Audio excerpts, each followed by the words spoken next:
Assalamualaikum warahmatullahi wabarakatuh. Saya nggak ngapa-ngapain kok. Saya kan cuma WA-WA-an aja. Saya kan nggak ngapa-ngapain. Saya LDR kok. Saya nggak pacaran kok. Saya cuma ngobrol aja. Kan kita cuma temen. Kan saya sama dia tuh kayak kakak adik. Nah, ini alasan-alasan yang datang daripada syaitan.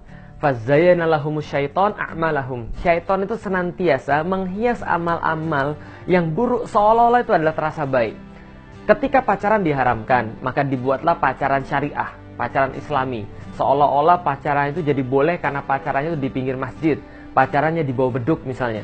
Atau pacarannya ketika Ramadan, ketika tarawehan, pacarannya dimulai dengan basmalah lalu diakhiri dengan hamdalah. Pacarannya syariah. Kenapa? Karena ketika berpacaran diawali dengan membaca surat Yasin dan membaca membaca doa kifaratul majlis. Gitu kan ya. Nah, ini tidak menjadikan maksiat menjadi baik. Tidak menjadikan maksiat menjadi boleh. Kenapa? Karena keharaman tetap saja sebuah keharaman. Kebanyakan orang tidak memahami, termasuk para pengemban dakwah pun yang sudah mempelajari Islam, mereka tidak paham bahwa di dalam Islam, kehidupan laki-laki dan wanita terpisah. Maka ketika tidak ada hajat, tidak ada keperluan yang syar'i, maka tidak boleh seorang laki-laki berinteraksi dengan seorang wanita. Apakah pergi ke bioskop bareng-bareng, ataukah pergi makan bareng-bareng, ataukah pergi jalan bareng-bareng, tidak ada. Selama tidak ada keperluan syar'i. Maka keperluan syar'i itu sudah diukur di dalam syariat. Seperti apa? Misal pendidikan, mereka boleh berkumpul satu sama lain selama dalam pendidikan, selama misalnya menuntut ilmu, apalagi dalam masalah pengobatan atau kesehatan, maka seorang laki-laki bisa berobat pada dokter yang wanita, demikian sebaliknya seorang wanita bisa berobat pada dokter laki-laki. Dalam masalah peradilan, ketika diperlukan untuk membuktikan sesuatu yang berkaitan dengan pengadilan, maka itu pun boleh. Dan perkara-perkara lain yang diperbolehkan oleh syariat, semuanya boleh.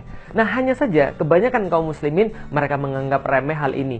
Lalu mereka berkholwat dengan cara apapun. Mereka berkholwat di media sosial, mereka berkholwat di handphonenya, mereka berkholwat dengan menelpon, padahal semuanya sama. Karena kholwat tidak hanya bertemunya dua orang, tapi ketika pembicaraan itu membuai, lalu kemudian menafikan orang lain, dia berkasih-kasih sayang di situ, berbuai-buai dengan segala macam di situ, itu juga sudah termasuk berkholwat. Maka ini harus hati-hati, pergaulan pria dan wanita terpisah. Lah, mengapa begitu? Karena ini adalah bagian daripada tindakan preventif yang dilakukan oleh Islam.